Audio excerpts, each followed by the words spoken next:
नमस्कार, आप देख रहे हैं न्यूज 18 बिहार झारखंड और मैं हूं आपके साथ लक्ष्मी। आप देखना शुरू कर चुके हैं खबर तो समझिए, देश का पहला बुलेटिन जहां हम खबरों को आपको बताते भी हैं और साथ ही साथ इसकी डिटेल भी आपको समझाते हैं।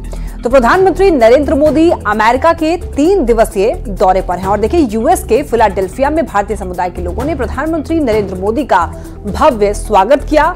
प्रधानमंत्री नरेंद्र मोदी भारतीय समुदाय के लोगों से मिले और आपको बता दें कि पीएम अमेरिका में आयोजित क्वाड शिखर सम्मेलन में भाग लेंगे, साथ ही कई अन्य कार्यक्रमों में भी शिरकत करने वाले हैं। और देखिए ये समिट जो है वो पहले भारत में होनी थी, लेकिन बाद में इसे अमेरिका शिफ्ट कर दिया गया। पीएम मोदी 22 सितंबर को न्यूयॉर्क में भारतीय समुदाय के लोगों को संबोधित करेंगे और राष्ट्रपति बाइडेन अपने गृहनगर वेलिंगटन में क्वाड शिखर सम्मेलन की मेजबानी करेंगे। इस कार्यक्रम में ऑस्ट्रेलिया के प्रधानमंत्री एंथनी अल्बनीज और उनके जापानी समकक्ष फूमियो किशिदा भी शामिल होंगे। तो अमेरिका के 3 दिवसीय दौरे पर प्रधानमंत्री नरेंद्र मोदी हैं। यहां पर कई कार्यक्रमों में प्रधानमंत्री नरेंद्र मोदी शामिल होने वाले हैं। बता दें आपको, ये जो कार्यक्रम हो रहा है अमेरिका में, वो पहले भारत में होना था, लेकिन इसे अमेरिका शिफ्ट कर दिया गया। देखिए 3 तस्वीरें टीवी स्क्रीन पर आपको दिखा रहे हैं। पीएम मोदी अमेरिका रवाना हो चुके हैं और वहां पहुंच भी गए हैं, क्वाड समिट में शामिल होंगे। आपको बता दें कि बाइडेन के साथ में द्विपक्षीय वार्ता भी होने वाली है, जिसमें शामिल होंगे प्रधानमंत्री नरेंद्र मोदी। और आपको बताते चलें इस अमेरिकी दौरे का कई अलग मायने हैं। बताते चलें आपको, बाइडेन के साथ में वहां पर द्विपक्षीय वार्ता भी करने वाले हैं और वहां पर जो भारतीय मूल के लोग रह रहे हैं उन्होंने प्रधानमंत्री नरेंद्र मोदी का भव्य स्वागत किया है। प्रधानमंत्री नरेंद्र मोदी का क्रेज उनमें देखने को मिल रहा है। उनके स्वागत के लिए देखिए वहां कितने लोग दिखाई दे रहे हैं। भारतीय समुदाय के लोगों से प्रधानमंत्री ने मुलाकात की, उनसे हाथ भी मिलाया है। ऑस्ट्रेलिया जापान के पीएम के साथ में भी द्विपक्षीय बैठक होगी। क्वाड लीडर्स समिट में शामिल होंगे प्रधानमंत्री नरेंद्र मोदी। पीएम मोदी के इस अमेरिकी दौरे को आइए आपको समझाते हैं। देखिए अमेरिका के 3 दिवसीय दौरे पर पीएम मोदी हैं और सालाना क्वाड शिखर सम्मेलन में भाग लेंगे। देखिए क्वाड में भारत, अमेरिका, जापान और ऑस्ट्रेलिया शामिल है, 4 देश शामिल हैं। बता दें आपको कि समिट ऑफ द फ्यूचर कार्यक्रम को संबोधित करेंगे। संयुक्त राष्ट्र महासभा में आयोजित है ये कार्यक्रम और आपको बता दें कि अमेरिकी कंपनियों के सीईओ के साथ में बैठक करने वाले हैं। राष्ट्रपति बाइडेन के साथ में द्विपक्षीय बैठक भी होगी। और अब आपको समझाते हैं कि दरअसल ये क्वाड क्या है। देखिए क्वाड जो है वो दुनिया का ताकतवर संगठन है। 2007 में ये क्वाड बना था, 2017 में दोबारा सक्रिय किया गया। क्वाड में कुल 4 देश शामिल हैं और जिसमें कि भारत और अमेरिका क्वाड में है, ऑस्ट्रेलिया और जापान भी इस क्वाड में शामिल है। चीन के दबदबे को रोकना दरअसल इस क्वाड का मकसद है। अब समझिए कि भारत के लिए ये क्वाड जो है क्यों जरूरी है। तो देखिए चीन के आर्थिक और सैन्य उभार को काउंटर करता है। गठबंधन भारत के लिए बेहद महत्वपूर्ण बन जाता है। चीन का भारत के साथ लंबे समय से सीमा विवाद रहा है। भारत क्वाड के अन्य देशों की मदद ले सकता है और क्वाड में कद बढ़ाकर भारत चीन की चालबाजी पर अंकुश भी लगा सकता है। अब ये भी समझिए कि चीन क्यों करता है क्वाड का विरोध। तो देखिए चीन जो है इसे अपने वैश्विक उभार को रोकने वाली रणनीति के रूप में देखता है। चीन अपने हितों को नुकसान पहुंचाने के लिए काम करने का आरोप लगाता है। चीन क्वाड को एशियाई नाटो तक कह चुका है। महाशक्तियों के साथ भारत का गठबंधन भविष्य में समस्या खड़ा कर सकता है। क्वाड समिट जो है, क्वाड समिट 2024 का आखिर एजेंडा क्या है, अब आपको वो बताते हैं। तो देखिए यूक्रेन और गाजा जंग में शांति का समाधान ढूंढने की दरअसल कोशिश की जा रही है। ग्लोबल साउथ की चिंताओं को दूर करने पर चर्चा की जाएगी। कैंसर से निपटने के लिए भी अहम पहल की शुरुआत की जा सकती है और राष्ट्रपति जो बाइडेन के साथ में द्विपक्षीय मुलाकात होगी। कम से कम 2 अहम समझौते होंगे यहां पर इस मुलाकात के बाद, इस बैठक के बाद। पहला समझौता इंडो पैसिफिक इकोनॉमिक स्ट्रक्चर पर यहां पर बातचीत होगी और इसके बाद जो दूसरा समझौता होगा वो इंडिया अमेरिका ड्रग फ्रेमवर्क पर होगा। यहां पर तो 2 समझौते जो हैं वो बेहद महत्वपूर्ण हैं और इसी वजह से प्रधानमंत्री का अमेरिका का ये दौरा जो है बेहद महत्वपूर्ण हो जाता है। चलिए बढ़ते हैं खबरों में आगे और अब बात बिहार के बाढ़ की करते हैं। तो बिहार में एक बार फिर नदियों का जलस्तर बढ़ रहा है और खास करके गंगा का जलस्तर जो है वो कई जगह डराने लगा है। बक्सर से पटना तक और छपरा से लेकर के मुंगेर तक पानी से लोग परेशान है। हर जगह पानी ही पानी है। खुद मुख्यमंत्री नीतीश कुमार ने शुक्रवार को हवाई सर्वेक्षण किया और शनिवार को वैशाली में राहत बचाव कार्य का जायजा भी लेने के लिए मुख्यमंत्री पहुंच गए।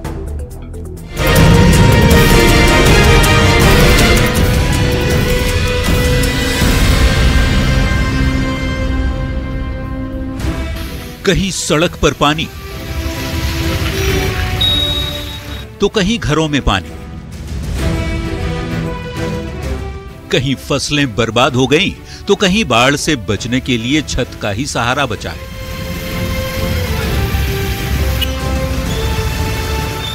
पटना में गंगा का ऐसा विकराल रूप शायद बहुत पहले भी कभी दिखा होगा। अटल पथ से लेकर सोनपुर तक गंगा का पानी दिख रहा है।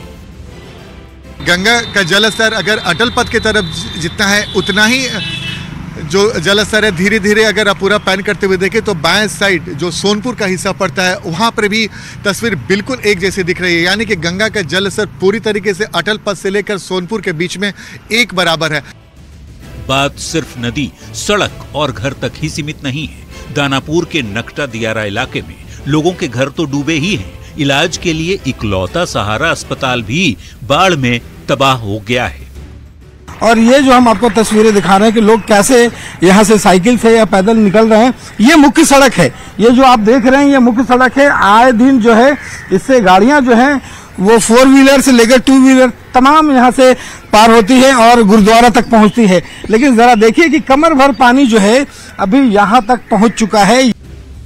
नदियों का जलस्तर बढ़ने से लोगों का जीवन प्रभावित हुआ है। कई जगहों पर लोगों को ऊंची जगहों पर शरण लेना पड़ा है। ऐसे में बाढ़ पीड़ितों का हाल जानने और बाढ़ से निपटने के लिए चलाए जा रहे राहत बचाव कार्य का जायजा लेने के लिए मुख्यमंत्री नीतीश कुमार अचानक हाजीपुर पहुंच गए। सीएम नीतीश कुमार ने तेरसिया दियर में पानी का भी जायजा लिया और उसके साथ ही यहाँ पे जिला प्रशासन द्वारा जो राहत शिविर और जो कैंप चलाए जा रहे हैं उस कैंप का भी उन्होंने निरीक्षण किया है। नीतीश कुमार ने सबसे पहले महात्मा गांधी सेतु से तेरसिया दियारा तक का जायजा लिया। उसके बाद सीएम का काफिला गंगा ब्रिज थाना के पास बने राहत कैंप में पहुंचा, जहां उन्होंने सामुदायिक किचन, स्वास्थ्य शिविर के साथ ही पशु शेड का निरीक्षण भी किया। माल जाल यहाँ कब से रह रहे हैं? हम लोग तो अभी आए हैं हेल करके। अच्छा। पानी हेल करके दूर से आए हैं तो हम लोग यहाँ पर रह रहे हैं। क्या क्या व्यवस्था है यहाँ पर? तो खान पान की व्यवस्था चल रहा है। फिलहाल बिहार के कई जिलों में बाढ़ के हालात हैं। हालांकि कई जगहों पर जलस्तर कम होना शुरू हो गया है, लेकिन लोगों की परेशानी अब भी बरकरार है। सरकार की ओर से पहुंचाए जा रहे मदद से लोगों को कितनी राहत मिलती है, ये देखने वाली बात होगी। न्यूज़ 18 के लिए पटना से आनंद अमृतराज और रवि एस नारायण के साथ ब्यूरो रिपोर्ट।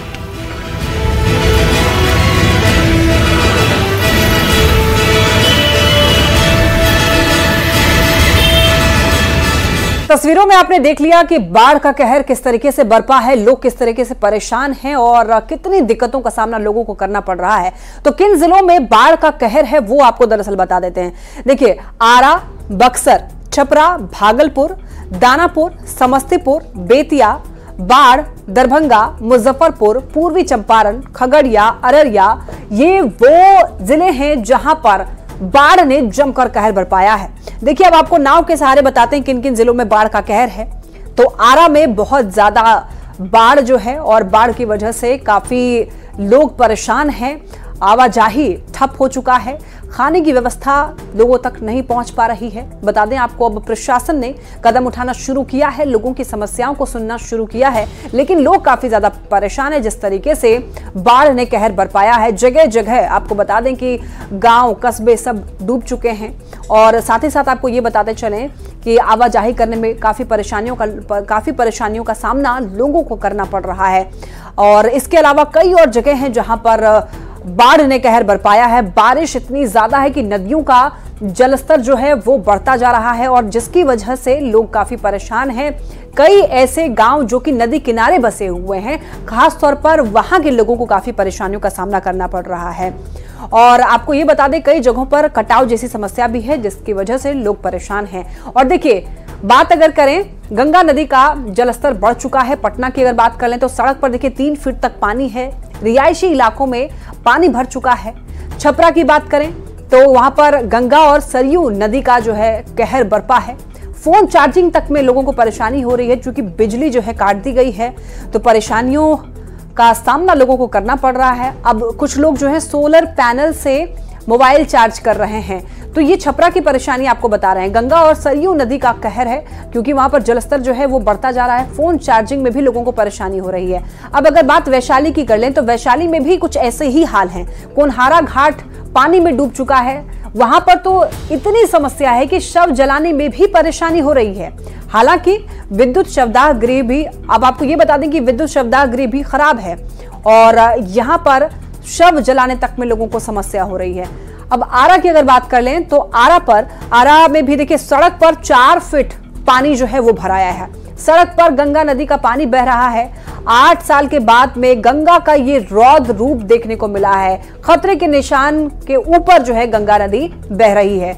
अब देखिए बाढ़ से कितना लोगों को नुकसान होता है क्योंकि हर साल बाढ़ की समस्या होती है और लोगों को नुकसान झेलना पड़ता है। तो ऐसे में देखिए बाढ़ से नुकसान कितना लोगों को हो रहा है ये आपको समझाते हैं। देखिए घरों को नुकसान हो रहा है, संपत्तियों को नुकसान पहुंच रहा है, बुनियादी ढांचे को नुकसान पहुंच रहा है, सार्वजनिक सेवाएं जो है वो बाधित है, सड़क संपर्क भंग, पशुधन की हानि भी है और देखिए डूबने से कई लोगों की मौत की भी खबर है।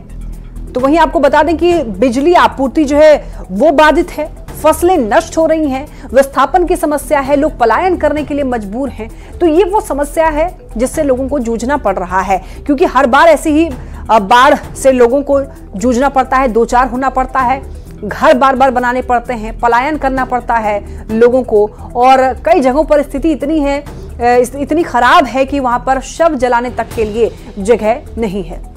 चलिए बढ़ते खबरों में आगे। मुख्यमंत्री नीतीश कुमार ने कानून व्यवस्था पर गृह विभाग की उच्च स्तरीय समीक्षा बैठक की और देखिए सीएम ने अधिकारियों को निर्देश दिया और निर्देश देते हुए साफ कर दिया कि लॉ एंड ऑर्डर सरकार की सर्वोच्च प्राथमिकता है।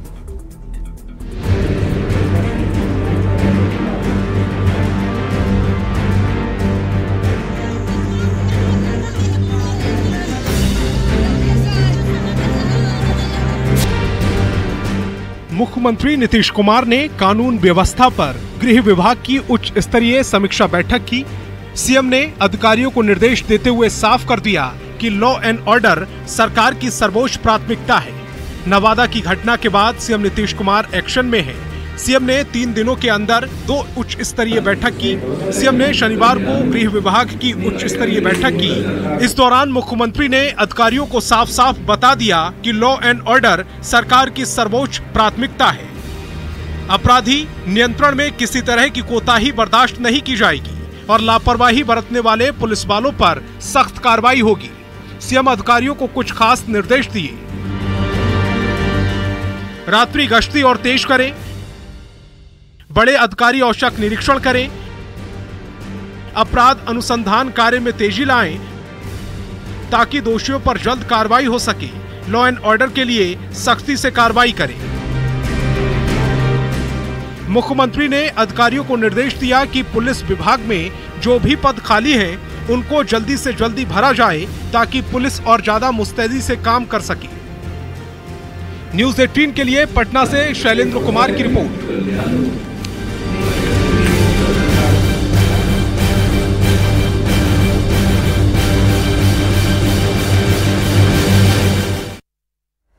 तो अपराध पर अंकुश के लिए सीएम नीतीश के निर्देश को समझिए।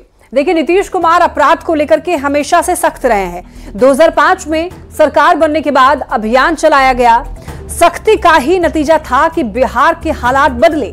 अपराध को लेकर बदनाम बिहार में सुशासन की चर्चा होने लगी जब मुख्यमंत्री नीतीश कुमार ने कमान संभाला।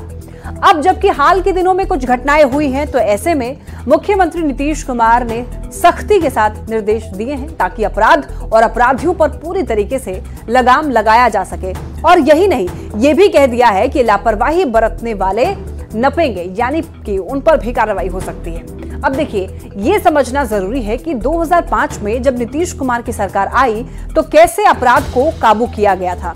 तो आइए इसको भी जरा समझते हैं। देखिए, जानकार बताते हैं कि अपराध पर लगाम लगाने में स्पीडी ट्रायल सबसे बड़ा हथियार बनी थी और पुलिस विभाग के आंकड़ों के अनुसार 2006 में 3356 यानी 3356 मुकदमा दर्ज हुआ।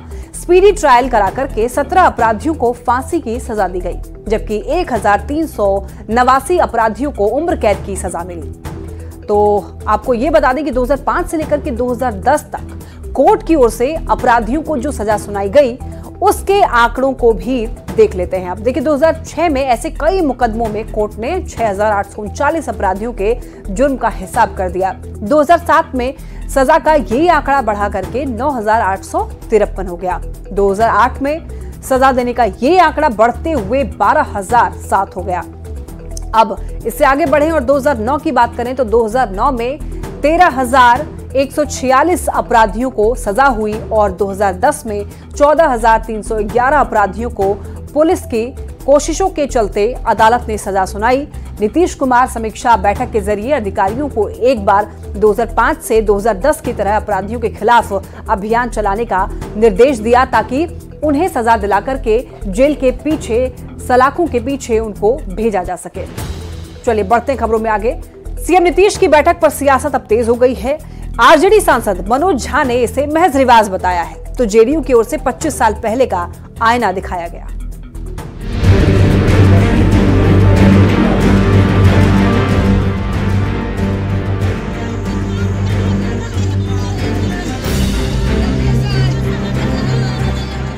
आपसे तो कोई सवाल पूछ ले आपके लोगों से तो इतने नाराज हो जाते हैं कि तो उन्हें डब्बे से 2005 के लिए माफी मांगनी चाहिए, प्रायश्चित करना चाहिए। बुधवार को नवादा की दलित बस्ती में 30 से ज्यादा घरों में दबंगों ने आग लगा दी।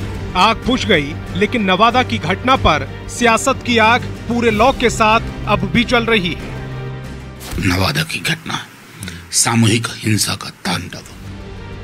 नवादा की घटना के बाद पुलिस एक्शन में है और सरकार की नजर पुलिस के एक्शन पर है। नवादा की घटना के बाद स्थिति की गंभीरता को समझते हुए मुख्यमंत्री नीतीश कुमार ने राज्य के डीजीपी, गृह सचिव, एडीजी समेत वरिष्ठ अधिकारियों के साथ बैठक की और क्राइम कंट्रोल को लेकर सख्त निर्देश दिए।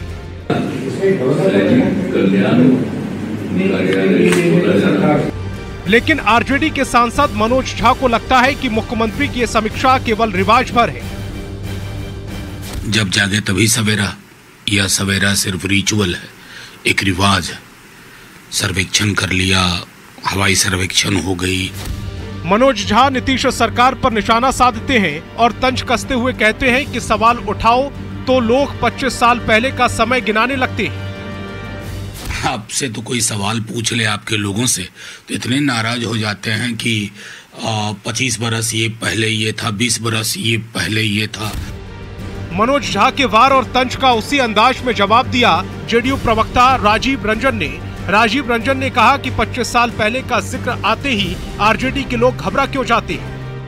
तो उन्हें डब्बे से 2005 के लिए माफी मांगनी चाहिए, प्रायश्चित करना चाहिए।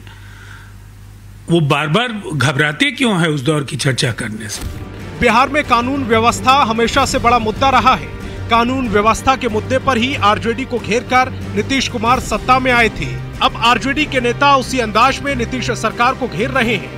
लेकिन सवाल है कि अगर आज अपराध का आंकड़ा गिनाया जा रहा है, ऐसे में 25 साल पहले के हालात से तुलना होने पर दिक्कत क्यों है।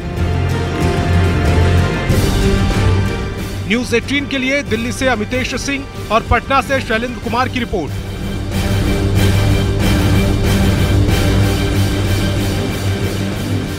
अब अपराध पर सीएम की समीक्षा बैठक के बाद 2005 से पहले और 2005 के बाद की तुलना वाली सियासत हो रही है। अब देखिए, तब जो है अपराध और अब भी अपराध हो रहे हैं। संगठित अपराध होता था, अपराधी अब भी हैं, संगठित गिरोह का बोलबाला था, छोटे मोटे गिरोह जो हैं अब भी हैं। जातिगत सेनाएं हुआ करती थी तब, हत्याएं जो हैं अब भी होती हैं। नरसंहार की कई बड़ी घटनाएं हुई, अपहरण की कई घटनाएं हुई, अपहरण उद्योग बनने का भी आरोप लगा। लेकिन जिस तरीके से लॉ एंड ऑर्डर को लेकर के नीतीश कुमार ने काम किया, उससे काफी जो ऐसी घटनाएं हैं वो कम हुई, लेकिन अब आरोप लग रहे हैं 2005 के शासनकाल के पहले और उनके शासन में आने के बाद की तुलना अब काफी ज्यादा हो रही है। इसी के साथ इस बुलेटिन में फिलहाल के लिए इतना ही। तमाम खबरों के लिए आप देखते रहिए न्यूज़ 18।